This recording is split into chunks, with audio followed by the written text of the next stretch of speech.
жана пайгамбар саллаллаху алейхи вассаламга болгон насыйхат, пайгамбар саллаллаху алейхи вассаламга иман келтирүү, Аллахтын элчиси экенине бөлүк берүү, якын менен ичиңизден да сыртыңыздан дагы ал алып келген кабарларга ишенүү, ага баш ийүү, аны өзүңүздөн дагы артык көрүңүз, ата энеңизден дагы, жакын бир тууганыңыздардан дагы, бала чака, бардык адамдардан дагы артык көрүү пайгамбар саллаллаху алейхи вассаламды. Анын сөзүн бардык адамдардын сөзүнөн өйдө коюу, ага ээрчүү сүннөтүндө жана пайгамбар саллаллаху алейхи вассаламга эч бир жалган нерсени таандык кылбоо. Же ал пайгамбар саллаллаху алейхи вассаламдын сөздөрүн бурмалап адамдарга жеткизбөө, сөзүнө жалган айтпоо. Бул бүт пайгамбар Аллахтын элчисине болгон насыйхат ушул тунуктук. Кээ бир адамдар мына бүгүнкү күндө сот тармактарда пайгамбар саллаллаху алейхи вассаламдын хадистерин тактабай, аныктабай, пайгамбар айтты деп эле чыгара берет да. Мисалы карасаң, ал пайгамбар саллаллаху алейхи вассаламга таандык эмес, жалган. Дуаны айтат, зикирди айтып чыгарат. Элестетиңиз, сиздин атыңыздан эле бирөө айтты деп бир тууганыңызга айтып койсо, андай сөздү айтпаган болсоңуз эмне дейсиз? Жаман көрөсүз. Менен сурап койбойсуңбу, тактап койбойсуңбу, качан айттым мындай сөздү деп. Эмне сен мындай жалган айтасың деп жаман көрөт, таарынат. Жөнөкөй адамга ушундай атыңыздан сүйлөп койсо, жалган айт. Кандай болосуз? Ал эми пайгамбар саллаллаху алейхи вассаламдын артынан жалган айтуу, бул кайдимки бир адамдын артынан жалган айтуудай эмес. Бир кыйла өйдө турат. Өтө жоопкерчиликтүү. Пайгамбар саллаллаху алейхи вассалам хадисинде айтат: "Инна кадибан алейя лейса какадибин аля гойри" дейт. Мага жалган айтуу башка адамга жалган айтуудай эмес дейт. Ман кадаба алейя, ким менин атыма жалган айта турган болсо, атайлап мутааммидан фалиятабауа, орун ээлей берсин. Каяктан? Макадаху минаннар, тозоктон болгон орун ээлей берсин дейт. Ошон үчүн Аллахтын элчисине артынан сүйлөгөндө ошол маалыматты такташ керек. Тактабай сүйлөгөн адам Аллахтын элчисине болгон насыйхат кылган жок, тунуктук мамиле кылган жок. Өзүңүз билбесеңиз сураңыз, тактаңыз, ушул хадис туурабы, чын эле пайгамбар саллаллаху алейхи вассаламдан келгенби бул, же андан келген эмеспи деп.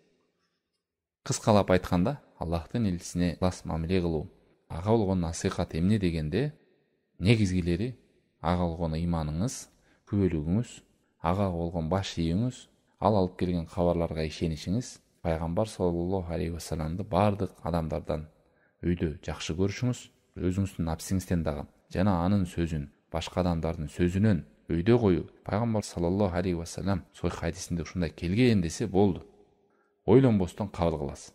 Анан тиги молда айткан го, кошунам мындай деген го, мен үйүндө биз мындай кылабыз го, биздин үрп адат мындай го деп андай эмес.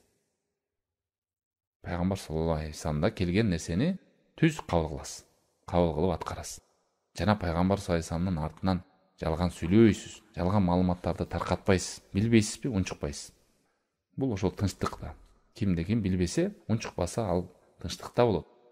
Жана эң чоң дагы бир акылардан пайгамбар саллаллаху алейхи вассаламга жалган айтуу дегенде көп ойлойт, кандай жалган деген тайлап. Ошол жалгандын бирине бул жаңылык киргизүү да кирет. Кимде ким амал кылып ада буйрук болбосо, ал кайтарылат деп өттүк го. Пайгамбар саллаллаху алейхи вассалам эскертип кеткен. Фаиннахум ман яиш минкум фасаяра ихтилафан катира. Менден кийин дагы жашасаңар, канча деген ызычуу ихтилаф, карама каршылык нерселерди көрөсүңөр. Мына ошондой учурда фа алейкум бис суннати, менин сүннөтүмдү бекем кармангыла. Хулафай рошидиндердин сүннөтүн бекем кармагыла. Хулафа рошидин деп Абу Бакр, Умар, Усман, Али радиаллаху анхум ушуларды айтат. Тамассаку биха, бекем кармагыла. Азу тишиңер менен бекем кармагыла. Жаңылык нерселерден, динде жаңылык нерселерди киргизүүдөн алыс болгула, оолак болгула. Себеби ар бир жаңылык кирген нерсе бул бидат. Ал эми ар бир жаңылык бидат нерсе бул адашуу. Ал эми ар бир адашуу нерсе бул тозокто деп эскертип кеткен пайгамбар саллаллаху алейхи вассалам.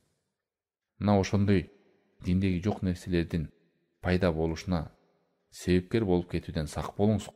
Себеби ошол сиздин аттыңыздан жалган маалымат таркалып кетсе, башкалар ага амал кыла турган болсо, ошолордун күнөөсү кемиби эле сизге келе берет. Уктуп атсаңыз да, мен эч нерсе кылган жокмун деген.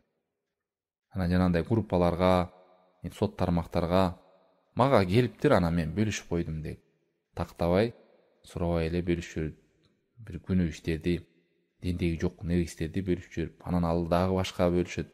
Ошонун башында ким бөлүшсө, ошого бара берет күнөөсү.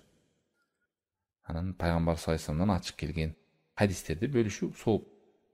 жалган нерселерди беришсе, канчадан беришсе, канча жерге таркаса, ошонун күнөөсү бара берет кемей. Пайгамбар саллаллаху алейхи вассалам болгон кыянат.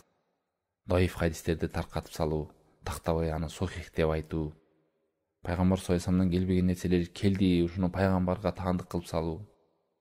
Мына бул зикирди мындай кылсаң мындай болот экен, мынча келген экен деп ал карасаң ал жок андай зикир мисалы.